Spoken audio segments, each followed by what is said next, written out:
você ter um bom nome do que ter riquezas, prata e ouro.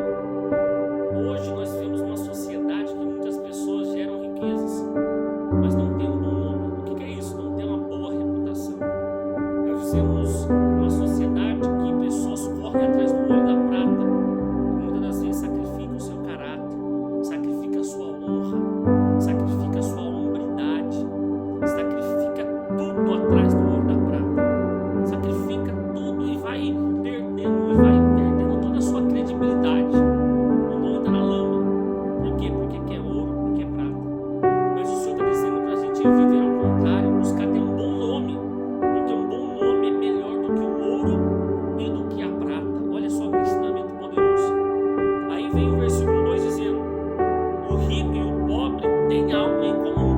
Tanto o rico quanto o pobre têm algo em comum. O Senhor fez tanto um como o outro, ou seja, os dois são do Senhor. O prudente vê o mal e se esconde. O prudente, ele vê o mal e se esconde. Mas os ingênuos seguem em frente e sofrem as consequências. Irmão, a palavra está assim dizendo que o prudente, quando ele enxerga o mal, quando ele vê que aquele caminho não vai dar certo, aquele caminho é tortuoso, quando ele vê que aquele caminho vai trazer prejuízo, dano, ele se esconde, ele recua, porque não é vergonhoso você recuar. Só que o ingênuo, ele segue em frente, ele não mede as consequências, ele não pede direção de Deus, ele segue segundo a sua intuição. Irmão, intuição não é vontade de Deus. Ai, mas eu estou com a intuição que vai dar certo. Intuição não é confirmação de Deus. Muitas das vezes a sua intuição vai te levar à ruína. Muitas das vezes a sua intuição vai te levar ao fracasso. Intuição não é a direção do Espírito Santo. O cristão de verdade não vive por intuição. O cristão, ele vive pela palavra de Deus, que nos é revelada através da sua escritura, através dos teus servos, os profetas, através da nossa oração. Só que o prudente, ele se esconde, mas o ingênuo, ele segue em frente e acaba sofrendo as consequências. O que você está vivendo não é retaliação. O que você está vivendo não é por ter alguém fazer algum mal para você. Não é que Deus não te ama, não é que as portas fechou, é que por você ser ingênuo e não ouvir a voz de Deus, hoje você está vivendo as consequências da sua escolha. Você está vivendo as consequências dos caminhos que você entrou. Você está vivendo as consequências das amizades que você fez. Você está vivendo as consequências das alianças que você fez, das sociedades que você fez. Hoje você vive as consequências. Por quê? Porque você foi ingênuo. Apóstolo, o que eu faço então? A partir de agora seja prudente. Vendo o mal, se esconda, não siga em frente. Peça a palavra para o Senhor. Glória a Deus. Versículo 4. A recompensa da humildade e do temor do Senhor são riquezas e honra e vida ou glória. Olha só, a recompensa da humildade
prudente.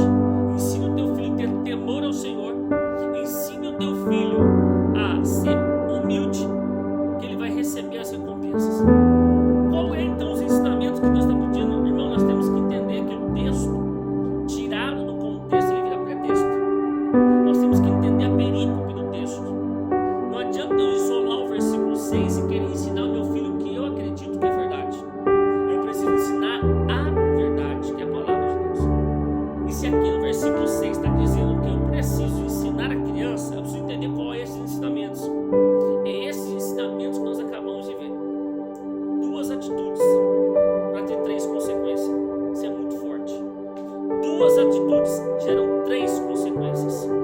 A humildade e o temor do Senhor gera riqueza, honra e vida. Guarde isso. Se eu fosse você, eu anotava para você nunca mais esquecer. Anote. Duas atitudes geram 3 consequências. A sua humildade e o seu temor ao Senhor gera riquezas, honra e vida.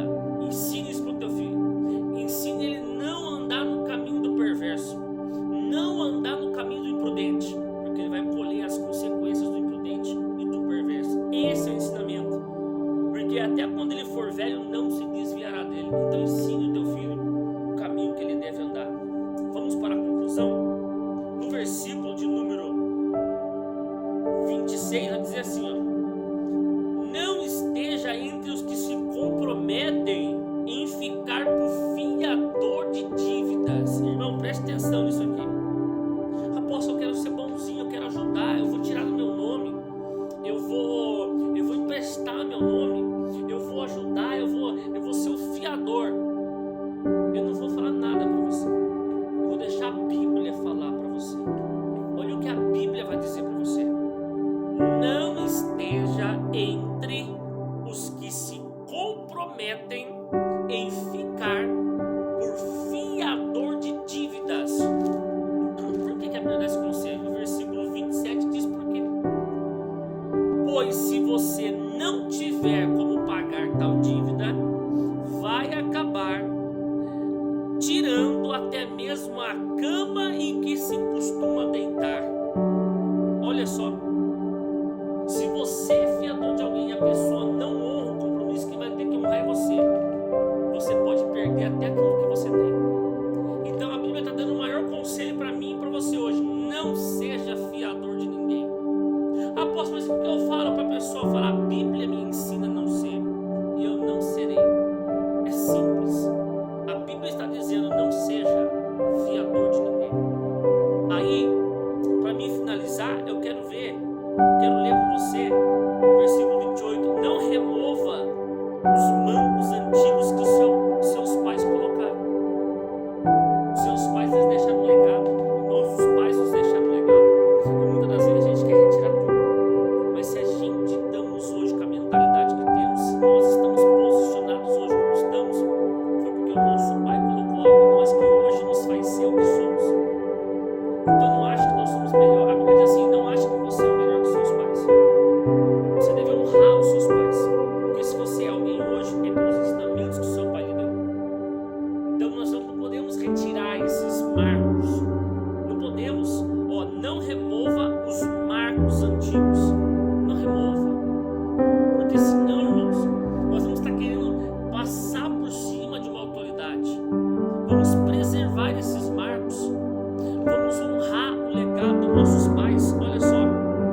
Então está na hora de a gente se colocar na nossa posição e entender que nossos pais deixaram um legado. E nós também temos que deixar um legado.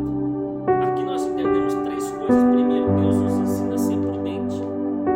Deus nos ensina a ser humilde e ter temor ao Senhor. Deus nos ensina a ensinar nossos filhos, mas também nos ensina a honrar nossos pais. Olha os ensinamentos de Provérbios capítulo 22. Eu encerro fazendo a citação do Espírito Santo, está gritando na minha alma aqui. 2 consequências.